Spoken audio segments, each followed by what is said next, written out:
Live with the Boys Podcast. We're here with Phil, Josh, and Cam. And today we will be talking about our basketball upcoming schedule, and we'll be talking about our Final Four run. the basketball team, after a successful run last year to the Final Four, after a rough start, starting 1-7, we got a few wins under our belt, started rolling with confidence, bought into the program under Coach Bauslag, very successful coach, actually most successful coach at Duchesne High School history. And, we just bought into the program, what we were doing at practice, And when we made it to that Final Four, we had the whole school behind us. I don't know, that's the most people I've seen in the gym for a Duchesne basketball game. And I've been a fan of Duchesne since I don't know when, but it's been a while. And that was a really good run for Duchesne. Okay, and to piggy off what Phil said, I feel like the Duchesne run, it felt good to be the first team to go to the Final Four. And we're hoping as a big year this year. So I feel like we're not going to be like more as so the underdogs anymore. We're going to be more of so like wanted now. So we got to come out and be ready to play. Okay, and I feel the same way. We got a little bit of a tough schedule this year. We open up tomorrow with Clayton, beat us last year. So Cam, what's your thoughts about the Clayton game? And see, we haven't beaten Clayton since I've been here at Duchesne. So I feel like this probably will be a little different. We're playing this year game with a chip on our shoulder. We have some players that are really starting to come together. We have Morion Oliphant. He's really starting to become one of the best players on the team. We have Josh. He's finally starting to find confidence. And we have Ethan. Ethan gets he's all-state returner last year. So we have some big pieces. And we have some new incomers, too, that people haven't seen yet. So Tuesday game should be exciting. We got a new transfer senior in. His name is Gregory Kenner. I really think he could be a big help for our team. Just, playing some vital minutes for us, crunch time minutes. And also we have a new team manager, Nerio Jarriett. Really a vital part of the team, always cheering us on, making us laugh, when we have our heads down, just picking us back up, things like that. And picking on our team, if we just talking about our teammates, I'm going to introduce. We have a guard, Sam Jones. He's our sophomore. He got a lot of good playing time as a freshman. His nickname on the team, we call him Charge Car because he takes a lot of charges, play defense. He makes a lot of the hustle plays that sometimes don't show up in the stats, but he's valuable. Okay. We also have David Tague, 6'6" guy, couldn't play last year, wasn't eligible. But this year I think he could be a big help for us, put down a lot of dunks, turn the momentum in the game, turn it to our favor. Just long arms, playing defense, maybe not putting the ball on the ground as much, but and it could be a really, really vital part to our team, really good scorer, things of that nature. Okay, and opinion on that, we have a new incomer freshman named Drew, and he's one of our best shooters on the team, probably. And Drew's knocked down, definitely. He's supposed to have like a successful year, probably average like 6 points per game, hit a couple threes for us, play some couple defense, give us a different look, give teams a different look. So. Yep, and then just to go on with our schedule this year, our next upcoming games are Clayton High School, Valley Park, Lutheran South, Borgia, and then we play Fordsmont West in the GAC Suburban Challenge. Those aren't tough games by any stretch of the imagination. Besides the Borgia game. Borgia game, that's going to be tough. They beat us last year, handed it to us, but wasn't our complete team. We weren't bought into. Weren't fully bought in, stuff like that. But I really think we're bought in under Coach Bauslag. Last year he was telling us stay the course. Yep. And we really listened to that, and we stayed the course, and we saw what would happen. So we're really bought in this year. He has a great game plan for us. He lets us play our game. Doesn't get down on us, yell at us much. If we make mistakes, really tries to pick us up and get our heads back into the game. Okay. And Phil, can you give us some how you think the Clayton game's going to go since you're on the team last year? Yeah. I mean, the Clayton game, I would say one of our coldest games of the year. We did not play up to our expectations. A game we thought we could come in and just win, but Clayton showed up. They played defense. They got up and down the court. At the end of the day, we just didn't hit shots. I think we had our free throw percentage was below 50%, which is obviously just not good.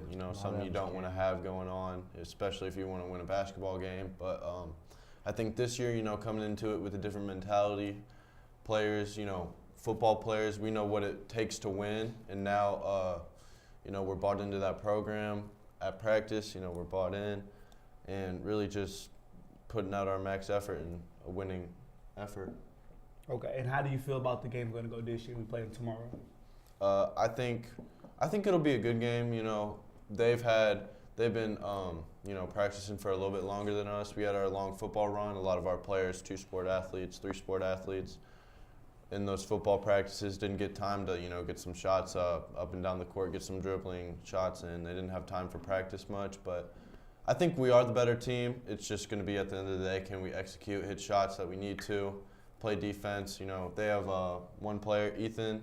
His name's Ethan. He's tall, lanky, able to shoot it. He's going to be a problem for us on defense, but I think at the end of the day, if we just buy in defensively, do our jobs, defensive positioning, I think we can get the job done. Okay. And Josh, this is a question for you. What are our goals as a team this season? Well, realistically, I believe we can be a 20-win team this year.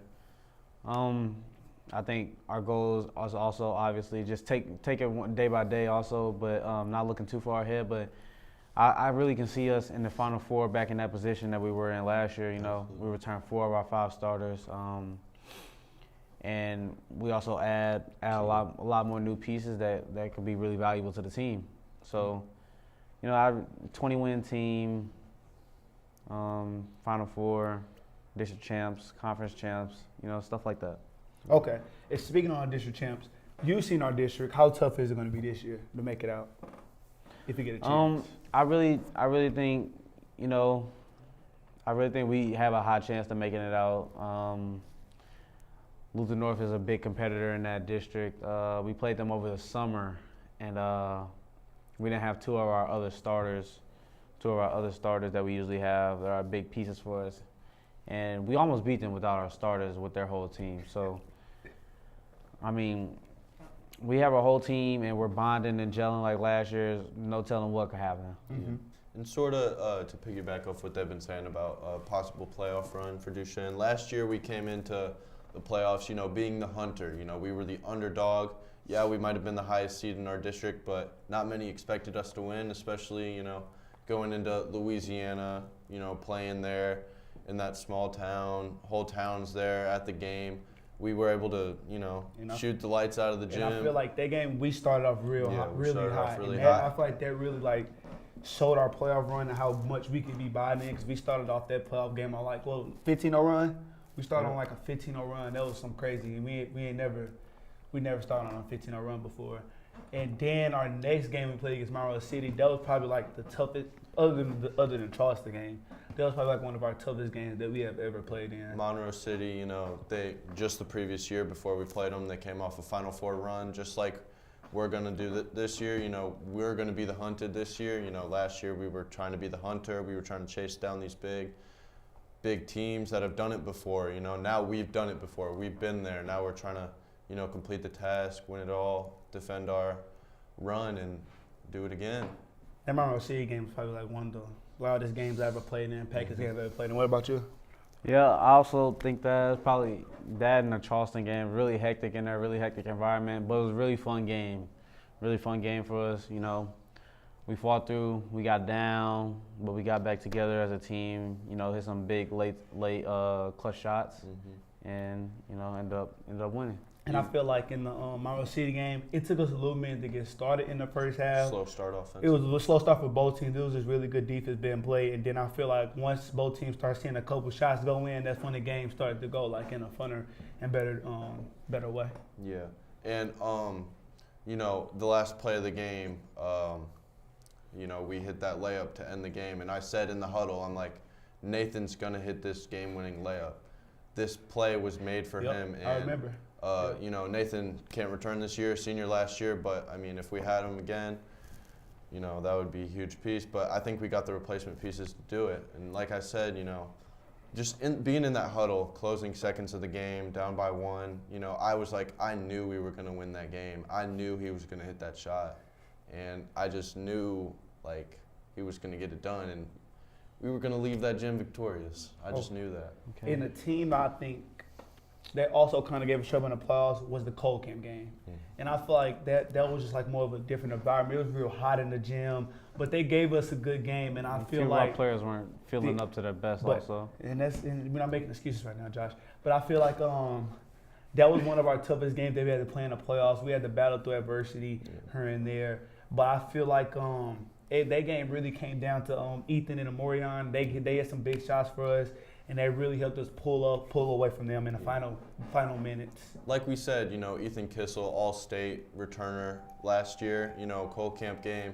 That was his statement game. I mean, I knew before the game when he walked in the gym, the way he was walking, I said, hey, he's going to drop at least 20 and lead us to a victory. And that's exactly what he did. I mean, you know, he led us to victory and led us to our first Final Four appearance. So that was awesome. And with all that being said, this is here from the Duchesne Pioneers boys basketball team. We hope to have another great year. We hope to see everybody here at our home game Tuesday and Friday. See you there. And that will be all. Thank you.